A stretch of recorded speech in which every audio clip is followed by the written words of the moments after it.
अस्सलाम वालेकुम। मैं क्या कह रही हूँ, अस्सलाम वालेकुम क्यों कह रही हूँ? वैसे मैं आपको कहना चाह रही थी कि एक बार फिर से आपको खुशामदीद। और पता है क्या, कुछ टॉपिक ऐसा है कि मैं उसको इतने सोचने में लगी हुई थी कि आप भी सोचने पे खुद मजबूर हो जाएंगे जब मैं आपको वो बात का शेयर करूंगी और उस बात का जिक्र करूंगी। मैं बात करूंगी यहाँ पे बीवी की इज्जत नफ्स का ख्याल रखना कितना ज़रूरी है उसके शौहर के लिए।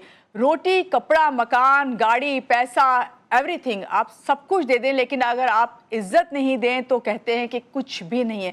आपने देखा होगा कि अक्सर बीवी जो है वो कहीं बैठी हो, किसी फैमिली के पास बैठी है, ख़ासतौर से अपनी फैमिली या अपने रिश्तेदारों के पास, तो अक्सर शौहर जो है उन्हें डिग्रेड करने की कोशिश करते हैं। कोई ना कोई ऐसी बात कर देते हैं जिसकी वजह से वो माहौल जो है वो अच्छा रहने के बजाय बल्कि तलखी इख्तियार कर जाता है। बाज़ दफ़ा ऐसा होता है कि कोई अच्छा सा अच्छा भी बीवी काम कर रही हो तो शौहर के घर वाले हों या रिलेटिव्स हों या फ्रेंड्स हों, उनके दरमियान बैठे हों, तो वो कोई ऐसा जुमला कह देते हैं जिसकी वजह से ख़ास तौर से वो जुमला अगर मैं शेयर करना चाहूँ तो आप यकीनन इससे एग्री करेंगे। कह देते हैं कि भाई तुम्हें तो ये आता ही नहीं है, तुम तो इसे सही तरह कर ही नहीं पाती हो, तुम्हें कभी करना ही नहीं आता, या तुम बहुत ही जाहिल हो। जब वो जाहिल वर्ड इस्तेमाल होता है तो उस बीवी को उस वक्त समझ नहीं आ रहा होता कि उसको किस बात पे जाहिल कहा जा रहा है। और मैंने तो यहाँ तक देखा है कि मैं अभी जिक्र कर रही थी किसी से कि मैंने तो देखा है कि पीएचडी हैं, डॉक्टर्स हैं और वो अपनी अपनी अपनी फील्ड में माहिर हैं, चाहे किसी को भी ले लें, पढ़ी लिखी ख़वातीन, उनको ये जुमले अक्सर सुनने और कहने को मिलते हैं।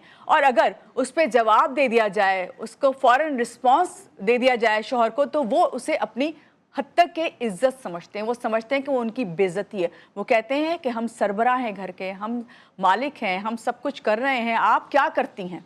तो आप क्या करती हैं? तो उसके बाद जब वो जवाब देती है तो उस पर कहा जाता है कि भाई सबसे बड़ी धमकी एक औरत के लिए सिर्फ एक ही है कि मैं आपको तलाक दे दूंगा या मैं दूसरी शादी कर लूंगा, और उससे भी बढ़कर दूसरी शादी तो करूंगा ही करूंगा, तुम्हें भी नहीं छोड़ूंगा। यानी कि लाइक ये सब क्या है? ये एक दूसरे का इज्जत ना करना, दोस्तों या रिश्तेदारों के सामने मजाक बनाना, एहतराम ना करना, बीवी की राय को कभी अहमियत नहीं दी जाती। इस सब पे बात करेंगे। हमारे साथ इस वक्त मौजूद हैं वजिया ज़फ़र, साइकोलॉजिस्ट हैं, हमारे साथ अक्सर होती है, मुख्तलिफ टॉपिक्स पे बात करती है। लेकिन वजिया से मैं यही कह रही थी कि वजिया, एक ऐसा हॉट टॉपिक है, हर दूसरे घर की कहानी है, इस तरह के पेशेंट्स आपके सामने आते होंगे। वजिया क्या कहेंगे? यहीं से शुरू करते हैं। तुम तो बहुत जाहिल हो, क्या कितना इग्नाइट हो सकता है इंसान ये सुन के जो इतना पढ़ा लिखा हो?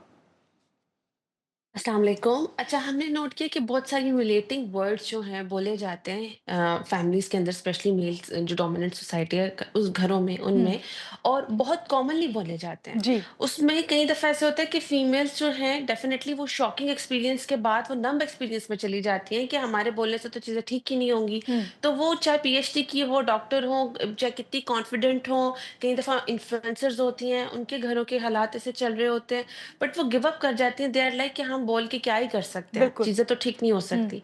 तो यहाँ मैं एक चीज़ ऐड करना चाहूँगी कि ये ह्यूमिलेटिंग वर्ड जो हैं, मेल बोल तो देते हैं, अपनी तो फ्रस्ट्रेशन निकालते हैं, हम्म। वो जो फीमेल के अंदर साइकिल चलता है, फिर प्रोसेसिंग होती है उसकी, तो वो जब डायरेक्ट नहीं निकलता तो वो पैसिव एग्रेसिव उसमें निकलता है। वो चाहे उनकी अपनी मेंटल हेल्थ खराब होके निकले, चाहे वो बच्चों के ऊपर निकले, चाहे वो हस्बैंड के ऊपर निकले, इनडायरेक्टली वो घर में कहीं ना कहीं आता है। और जी। उसमें पता वर्स्ट चीज़ क्या होती है कि जो घर के खूबसूरत माहौल होता है वो नहीं रहता। अब देखिए, शादी के बारे में अगर हम मज़हब में भी पढ़ें, अगर हम सोसाइटी में के हवाले से भी पढ़ें, तो शादी का एक बहुत खूबसूरत कॉन्सेप्ट है। लेकिन हम जनरली लाइफ में लोग शादियाँ नहीं करना चाह रहे कि यार जिसको भी शादी करता देखते हैं वो रो ही रहा है, जी। वो अपसेट ही हो रहा है। तो वहाँ से शादी का कॉन्सेप्ट भी हम खराब कर रहे हैं, पेरेंटिंग भी खराब कर रहे हैं, तो अपनी नस्ल को भी खराब कर रहे हैं।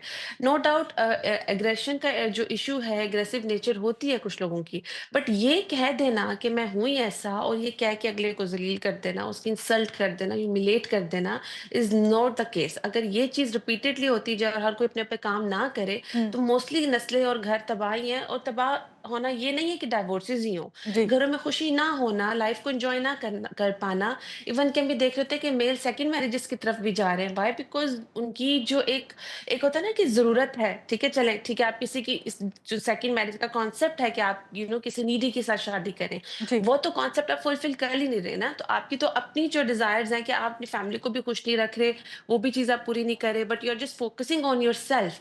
तो जो जो एग्रेसिव नेचर होती है फिर वो सेल्फ फोकस पे ले जाती है। आप बस अपनी खुशी देख रहे हैं।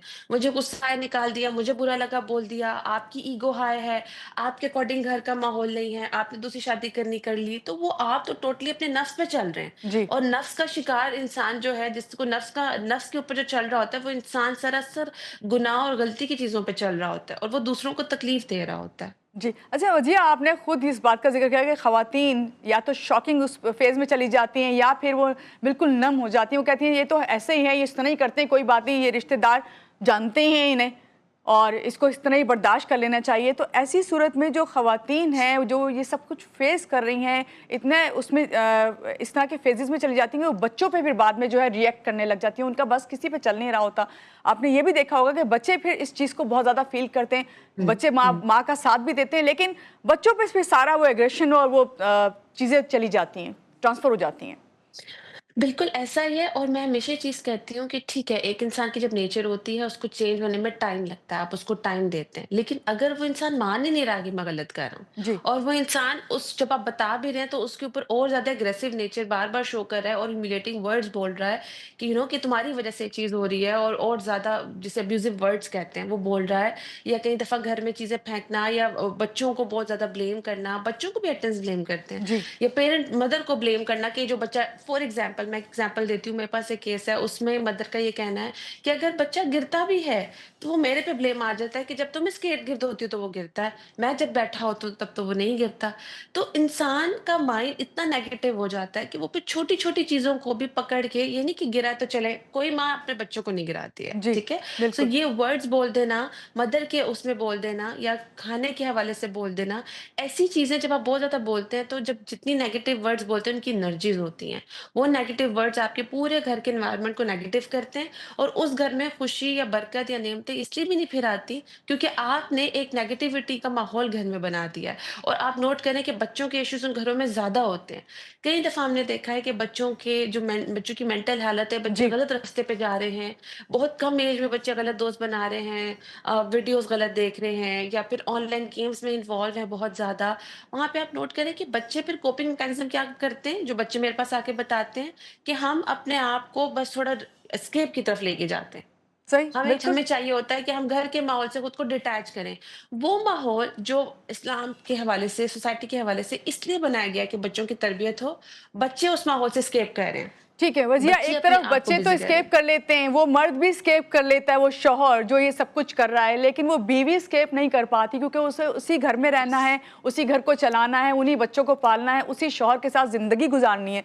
यहाँ पे ज़िक्र करना मैं आपसे चाह रही हूँ इस बात का, जिस तरह आपने कहा कि भई बच्चों के साथ कुछ हो गया, वो भी ब्लेम उसको है। चलें जी, खाना खराब बन गया है, नमक ज़्यादा पड़ गया है, जल गया है, भई आज ही बनाना था जब मेरे बहन-भाई आए। वरना तो तुम बिल्कुल सही बनाती यस। हो, लाइक लाइक ये मिसाल दी जाती है। ठीक है, ये एक कॉमन चीज़ें हैं। एक और भी फेज़ से गुज़र रही हैं ख़वातीन, बहुत सी ख़वातीन बहुत पढ़ी-लिखी होती हैं। किसी ने डॉक्टरी पढ़ी है, कोई इंजीनियर है, कोई अपने फ्यूचर में कुछ करना चाह रही थी, उसकी तालीम मुकम्मल नहीं हुई, शादी के बाद कर लेंगे भई, शादी जल्दी कर दी गई। यहाँ आके जो आपके शौहर हैं, जिनसे आपकी शादी हो गई, वो कहते हैं तुम्हें क्या ज़रूरत है, सब कुछ सारे खर्चे तो मैं पूरा कर रहा हूँ। नौकरी की इजाज़त नहीं होती, घर से बाहर निकलने की इजाज़त नहीं होती, फ्रेंड्स से मिलना ख़त्म कर दिया जाता है। तो ये भी तो एक वो चीज़ है ना जिसे इज़्ज़त का कहेंगे कि इज़्ज़त नहीं मिल रही, रिस्पेक्ट नहीं दी जा रही, उसकी राय का, उसकी जो ज़रूरियात हैं, उसका एहतराम नहीं किया जा रहा। अच्छा मानो यहाँ मैं ऐड करूँगी, यहाँ पे बात रिस्पेक्ट से भी ऊपर है। यहाँ पे बात आप एक इंसान को बाँध रहे हैं, जी, उसको गुलाम बना रहे हैं कि वो बस जो हम चाह रहे हैं, क्योंकि देखिए जब वो दोस्त के पास जाएगी तो उसका ब्रेन थोड़ा चलना शुरू होगा, फैमिली के पास जाएगी उसको कुछ सोचना शुरू होगा कि ये गलत हो रहा है, मैं इसको ऐसे सॉर्ट आउट कर सकती हूँ। जी, जब आप एक इंसान को उस एनवायरनमेंट में कैद कर देते हैं ना, तो उसकी सोचने की सलाहियत डिस्टर्ब हो जाती है। वो फ़ोकस क्या करता है कि अच्छा मुझे पीपल प्लीज़र कैसे होना है, मुझे किसी तरह ऐसा माहौल करना है कि हस्बैंड की शिकायत खत्म हो, की शिकायत खत्म हो जाए, बच्चे परफेक्ट हो जाएँ, जी, उन सब में मेंटल हेल्थ खराब होती है। तो यहाँ मैं ऐड करना चाहूँगी कि फीमेल शुरू से ही इन बाउंड्रीज़ को रखें कि उनको अपने फ्रेंड से मिलना है, उनको अपनी वीकली बेसिस पे मिलना है, मंथ में एटलीस्ट 2-3 टाइम्स मिल 2-3 टाइम्स। जी, ये जब चीज़ें फीमेल्स की साइड पे डिस्कस नहीं की जाती हैं, बताई नहीं जा आता है कि फिर फीमेल आहिस्ता-आहिस्ता वो उस माहौल आती हैं और उनके अंदर और उस चीज़ से मेल भी डिस्टर्ब होता है, लेकिन मेल को आइडिया नहीं होता। जो एग्रेसिव मेल हैं, जो चाहते हैं कैट करना, वो डिस्टर्ब कभी नहीं होते, वो बहुत खुश होते हैं और वो ये भी नहीं देख मेंटल हेल्थ पे क्या है, क्योंकि उनका मकसद ये होता है कि बस जो हम चाह रहे हैं वैसे ही हों जी, चीज़ें, वजिया राइट? लास्ट में कंप्लेनिंग मैं नेचर चाहूँगी है। जो हस्बैंड एंड वाइफ हैं, ये ऐसा रिलेशन है जिन्हें जीना भी साथ है, मरना भी साथ है, अगर वो एक-दूसरे के बारे में ये बात सोच लें, तो क्या मैसेज देंगी आप? मेरा मैसेज यही है कि हस्बैंड और वाइफ जो हैं ये रिलेशन बहुत इंपॉर्टेंट और बहुत स्ट्रांग और इस पर डेली बेसिस पे वर्क करना चाहिए, तभी ये वर्केबल रिलेशन हो सकता है और हम आगे आने अच्छी वाली नस्लें जो हैं बना सकते हैं। बिल्कुल, बहुत शुक्रिया इस वक़्त हमारे साथ वजिया ज़फ़र थी, बात कर रहे थे कि मियाँ-बीवी के रिश्ते में आपस में इज़्ज़त करना एक-दूसरे की कितनी ज़रूरी है और मैं समझती हूँ कि आप लोगों को इस बात का अंदाज़ा है कि घर के माहौल को सही रखने के लिए ज़रूरी है कि आप एक-दूसरे से ताल्लुकात को, माहौल को अच्छा बनाने के लिए अच्छा रखें। यहाँ लेंगे एक ब्रेक के बाद वापस आते हैं, रहिएगा हमारे साथ।